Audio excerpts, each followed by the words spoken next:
मैं YouTube पे 1000 videos डाल चुका हूँ और ये मेरी पहली फुल्ली अनएडिटेड वीडियो होगी क्योंकि अभी जो मैं आपको स्टोरी बताने वाला हूँ ना वो ऐसी मजा आएगा सुनने में। बहुत तगड़ी स्टोरी है, एंड तक देखना। 2009 में लंदन में एक क्रिस नाम का बंदा अपनी गर्लफ्रेंड के साथ आता है मैकडोनल्ड्स। अब पहली बात कि मैकडी आता कौन है गर्लफ्रेंड को लेके, वो भी डेट पे, तो पता चला कि जो क्रिस है वो पुअर फैमिली से बिलोंग करता था, फाइनेंशियली उतना स्ट्रांग नहीं था, तो क्या करता। ठीक है, अब आज आया ये डेट और इसका अगले दिन एक बहुत ही इंपॉर्टेंट जॉब इंटरव्यू है। ठीक है, तो वो याद रखना, मैं बाद में बताऊंगा। तो क्या होता है, तो जैसे ही वो एंट्री करते हैं मैकडी में तो देखते हैं कि वो मैकडी खचाखच भरी पड़ी है, मतलब हर टेबल ऑक्यूपाइड, हर वहाँ पे केओस हो रखा है, फुली क्राउडेड। ठीक है, तो वो क्या करता है, तो जैसे तैसे गए, मील लिया। अब बैठने की जगह नहीं थी तो ढूंढता है तो देखता है क्रिस कि कोने में एक टेबल है जहाँ पे सिर्फ एक बंदा बैठा है, मतलब उसके बगल वाली एक कुर्सी, उसके सामने वाली कुर्सी सब खाली है। तो वो जाता है अपनी गर्लफ्रेंड को लेके और वो बोलता है कि सर आपके साथ कोई बैठा तो नहीं है, हम बैठ जाएं। तो बोलते हैं हाँ कोई दिक्कत नहीं। तो दोनों बैठते हैं और मील खा रहे होते हैं। इसी बीच वो नोटिस करता है, क्रिस नोटिस करता है कि वो जो सामने वाला बंदा होता है वो उसकी गर्लफ्रेंड को गलत नज़रों से देख रहा होता है।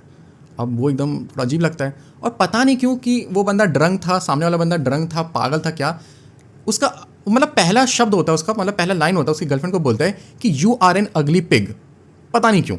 अब वो एकदम गुस्सा हो जाता है क्रिस की, भाई ये क्या बात हुई। ठीक है, वो एकदम से खड़ा होता है कि हाँ तेरी हिम्मत कैसे हुई है। ठीक है, अब वो होता है 5 फुट 8 इंच का क्रिस, अब वो खड़ा होता है, वो होता है 6 फुट 3 इंच का, एकदम से ओवर शेडो कर देता है, ऐसे करके बात करता है कि हाँ भाई।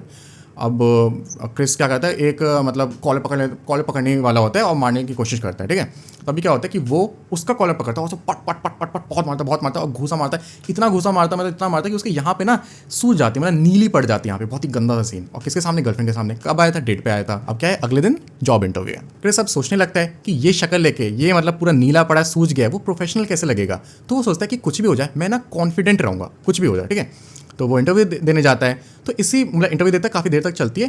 क्रिस नोटिस करता है इंटरव्यू के बाद कि पूरे टाइम इंटरव्यू मेरा हो गया, जितने भी पैनल में बैठे थे लोग, किसी ने क्वेश्चन नहीं किया कि तुम्हारे यहाँ पे क्या हो गया, सूझ क्यों गया, मतलब किसी ने क्वेश्चन नहीं किया। ठीक है, वो सोच रहा होता है तो उसे थोड़ा अजीब लगता है कि पता नहीं यार, पसंद नहीं आया इंटरव्यू, क्या मतलब बहुत इंपॉर्टेंट रोल था। ठीक है, वो तो बहुत ही अंडर कॉन्फिडेंट हो जाता है और घर चला जाता है कि अब तो नहीं होगा। ठीक है, फिर एक हफ्ते के बाद उसे एक शॉकिंग न्यूज़ आती है कि आपका सिलेक्शन हो गया। क्योंकि वो जो इंटरव्यू होता है ना, वो नॉर्मल इंटरव्यू नहीं होता, वो एक ऑडिशन होता है, एक बहुत ही इंपॉर्टेंट रोल, बहुत ही क्या कहते हैं, मतलब अपकमिंग टीवी शो के लिए बहुत इंपॉर्टेंट रोल के लिए एक वो ऑडिशन था। अब क्रिस को लगा कि ये ऑडिशन क्लियर करने का रीज़न वो उसकी सूजी हुई आँख ही है, क्योंकि क्रिस ने जिस लीड रोल के लिए वो ऑडिशन दिया था उसका कैरेक्टर ही यही था कि एकदम रफ एंड टफ बंदा जो बैटल्स लड़े, जो लड़ाई वड़ाई कर सके और एकदम कॉन्फिडेंट रहे। जब प्रोड्यूसर्स ने क्रिस को पहली बार देखा तो उसकी पर्सनैलिटी, कॉन्फिडेंट लुक, उसका एटीट्यूड, एरोगेंस देख के वो इंप्रेस्ड हो गए और उन्होंने कहा ही इज आवर गाय। और इस तरह क्रिस को मिला मोस्ट पॉपुलर टीवी शो में एक लीड रोल, और वो शो का नाम था गेम ऑफ थ्रोन्स और वो कैरेक्टर था जॉन स्नो।